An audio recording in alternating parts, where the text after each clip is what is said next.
अपने पसंदीदा शो के फुल एपिसोड देखने के लिए अभी डाउनलोड करें दंगल प्ले ऐप। मैं आज ठीक हूँ क्योंकि मेरी बहन जूही अब मेरे साथ है। भले ही हमारा रिश्ता खून का नहीं है, पर हमारा रिश्ता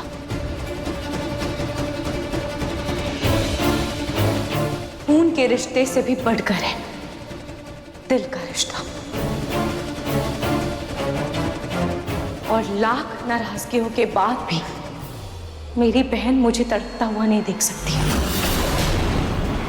उसने अनजाने में तुम्हारी हर चाल को नाकाम किया और इसलिए आज मैं यहां तुम्हारे सामने खड़ी हूं। हमारा दिल, हमारी सोच, हमारी परवरिश एक है। एक की चोट दूसरे को तकलीफ देती और इसीलिए हम दोनों बहनें एक दूसरे की ढाल बनकर खड़े हो जाते हैं। हमारा रिश्ता रेत की तरह नहीं है कि तुम्हारी जैसी कोई भी हल्की हवा आकर उसे उड़ा दे। हमारा रिश्ता वो चट्टान है जो तूफान क्या समुद्र का भी रुख मोड़ दे। समझी?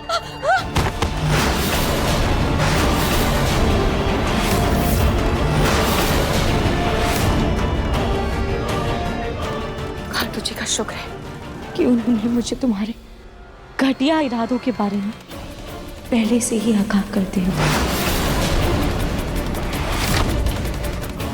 ये सारे खिलौने मैं स्टोर रूम में रख देती हूँ ताकि इन्हें देखकर मैं फिर से अपना रोहान ना समझूं।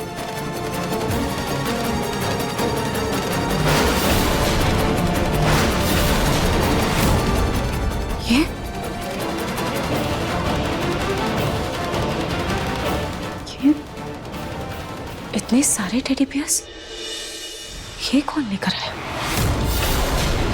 पैसे? किस बात के पैसे? कौन से पैसे? और जिस काम के लिए टेडी बियर्स मंगवाए थे वो तो हुआ ही नहीं।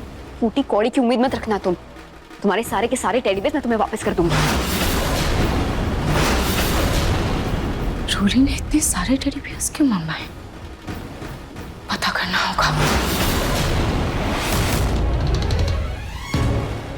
बुराई चाहे लाख कोशिश पे क्यों ना कर ले, पर अच्छाई को हरा नहीं सकती। भले ही तुमने बहुत कोशिश की मुझे पागल बनाने की, पर मेरी बहन जूही ने मुझे बचा ही लिया। हे भगवान, इसे तो सब पता चल गया।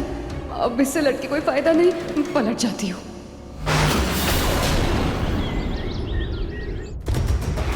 क्या खुशबू आ रही है? और आंटी, ये सब आपने बनाया है? बेटा जी, ये सब बनाया तो नहीं है मैंने, लेकिन मंगवाया जरूर है आपके लिए। आइए बैठो बैठो बैठो। मैं परोसती हूँ। पसंद तो असल में मुझे वो परकटी लीजा पिज्जा भी नहीं, इसलिए मैं पहले तुम्हें इस घर से बाहर करूंगी और उसके बाद उस मंद बुद्धि लीजा को निकाल कर बाहर। चंद बुढ़िया मीठी मीठी बातें करके मुझे निकालने का प्लान बना रही है। खैर, वक्त आने पर इसे पता चलेगा कौन शेर है और कौन प्रवासी। बस आंटी, थैंक यू। आंटी, ये बहुत टेस्टी है। वैसे उल्टी आंटी, मैं क्या सोच रही थी कि आप मेरा कितना ख्याल रखती है ना, एंड पिंकू भी मुझे बहुत लाइक करते हैं। जहाँ तक पलक का सवाल है, मुझे नहीं लगता वो मेरे पैसे वापस लौटा पाएगी। तो क्यों ना मेरी और पिंकू की शादी करवा दे? क्या हुआ उल्टी आंटी?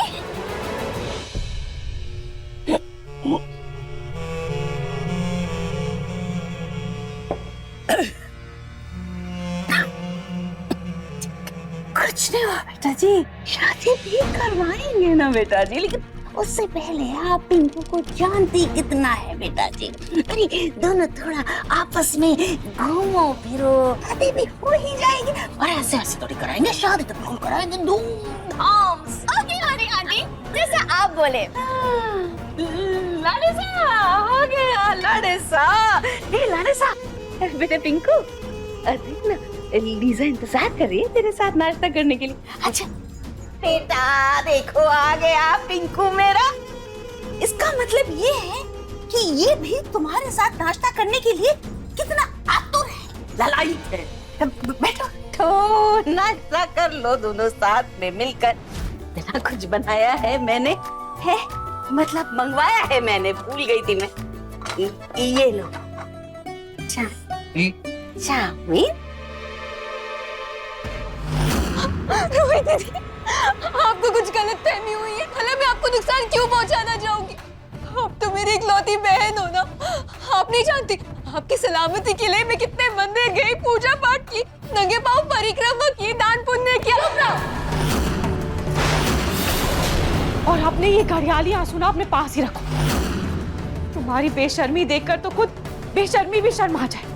अभी 2 मिनट पहले तुम अपनी सच्चाई अपने मुंह से कबूल कर रही थी ना, और अब जैसे ही मैंने बोला वैसे तुम मेरे मुंह पर पलट रही हो, झूठ बोल रही हो। बचपन से लेके आज तक मैं खाटू जी से हमेशा ये सवाल करती रही कि क्यों मेरी माँ ने मुझे कचड़े में फेंक दिया था। इन सब में आखिर मेरी क्या गलती थी? और आज मैं उन्हें दिल से शुक्रिया कहती हूँ, क्योंकि उन्होंने मुझे मेरी रुचिता माँ के संस्कार लेने का मौका दिया। मेरे मन में, मेरे जहन में मेरी रुचिता माँ की परवरिश भरी, वरना आज मैं भी तुम्हारी तरह झूठी, मक्कार और मतलबी होती।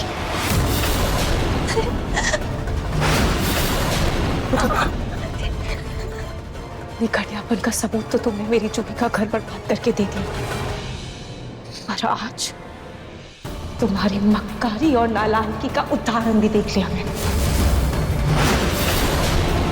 उस वक्त तुम्हारी नीच हरकतों को सबके सामने लाने का वक्त नहीं था मेरे पास, और इसीलिए तुमने उस वक्त समर भैया को अपने जाल में फंसा भी लिया, और किस्मत ने भी तुम्हारा साथ दिया, इसीलिए तुम अपनी सारी चाल में कामयाब भी होती गई, जिसकी वजह से आज समर भैया के नाम का मंगलसूत्र और उनके नाम का सिंदूर तुम्हारे मांग में। और अब बहुत जल्द मैं तुमसे तुम्हारा सब कुछ छीनने वाली हूँ। तुम्हारे हर गलत तरीकों को, तुम्हारे हर चाल को बेनकाब करूंगी अब मैं।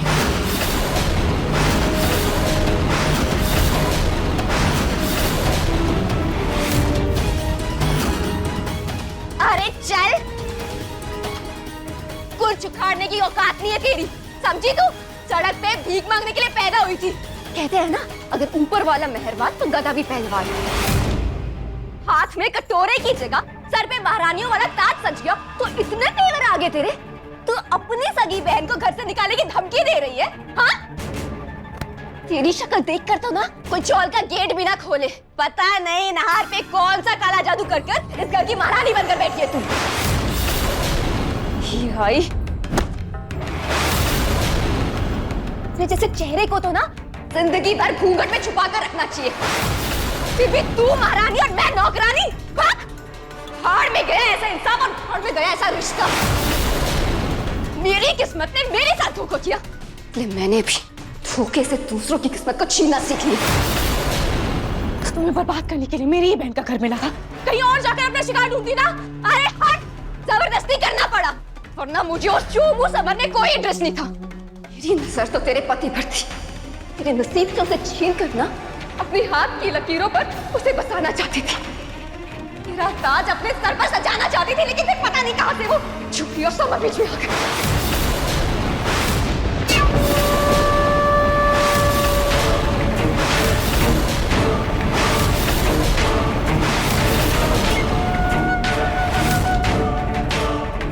क्या? और क्या?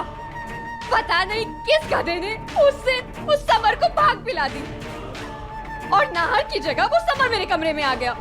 इसलिए मजबूरी में मुझे उसके साथ अपना गठबंधन बांधना पड़ा, वरना अगर मेरी चाल पूरी बैठती ना तो तू यहाँ खड़ी होकर टपर टपर अपनी जुबान नहीं लड़ा रही होती, पागल बनकर सड़क पर घूम रही होती और मैं यहाँ महारानी की तरह अंगूर खा रही होती।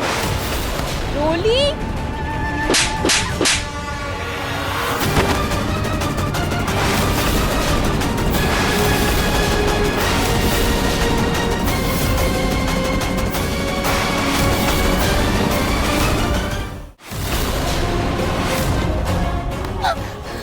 छी, तुम्हारी जैसी घटिया और गिरी हुई लड़की मैंने आज तक नहीं देखी। बहुत तुम्हारी माँ अपने खून की दुहाई देती रहती है ना, और तुम तो अपनी सगी बहन का ही सिंदूर छीनने चली थी। अब मैं तुम्हें सिर्फ इस घर से नहीं निकाल, बल्कि तुम्हें सीधा यहाँ से जेल भेजूंगी। हाँ ठीक है, जाना, जो करना है कर, मैं भी देखती हूँ। लेकिन याद रखना, मैं अकेले घर नहीं जाऊंगी, एक दो को साथ में लेकर जाऊंगी। देखिए मन सुंदर के लेटेस्ट एपिसोड्स कभी भी कहीं भी। अभी सब्सक्राइब करें दंगल प्ले ऐप।